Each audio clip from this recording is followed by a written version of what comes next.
just because you read something in a research paper, well, who's funding the research? Is it the dairy lobby? Is it somebody with a vested interest in having things turn out a certain way?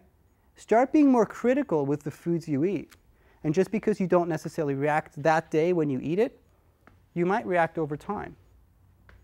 So, really, really make a concerted effort in regards to choosing the right food. I mean, look, in the 1920s, right, we were recommended that we should smoke cigarettes because it's going to help your digestion, endorsed by the medical community, right? In the 1950s, to lose weight, we were told that we should eat white sugar, endorsed by the medical community and the government. So just because today we have this approach of we need to eat a lot of grains and we need to stay away from fat, and this is all the research that shows, which doesn't really exist, just question it, because at the end of the day, the proof's in the pudding. Are we healthier than we've been or sicker? And if we're sicker, is the diet that we're really following really the right path? And the biggest part that you can do to start is to start substituting the processed foods for real foods.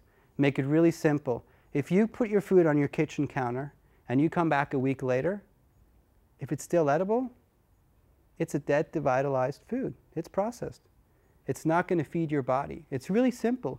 You have foods that, I make it simple in my practice. Look, you got foods that build you up and you got foods that break you down. And the foods that build you up are whole foods.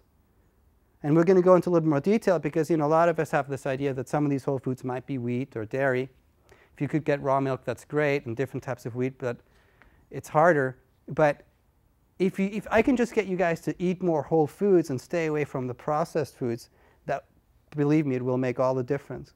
So go home tonight and really look at your fridge, really look at your pantry, and kind of just assess, is 80% of what I'm eating whole food, or is it processed? Does it come from Costco in a lot of bags and boxes, or does it come from the farmer's market?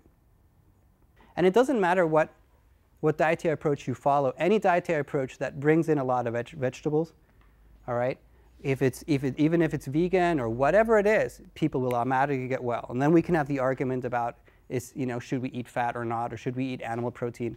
But the moment we start going to a primarily vegetarian diet, and a vegetarian diet doesn't mean a lot of breads and cereals and pastas and rice and carbs, but actually vegetables and fruit, people will heal because they're living foods.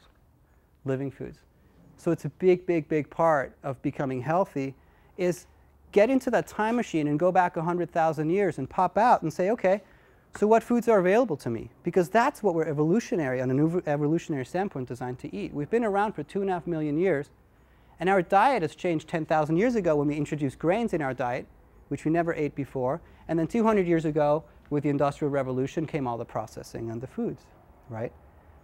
So if we just simply reverse time a little bit and pop out and say, well, what was I eating? Vegetables, fruit, proteins, and fats. Nothing artificially made, nothing in a bag, nothing in a can, nothing in a box. Your health might just simply change. As simple as that.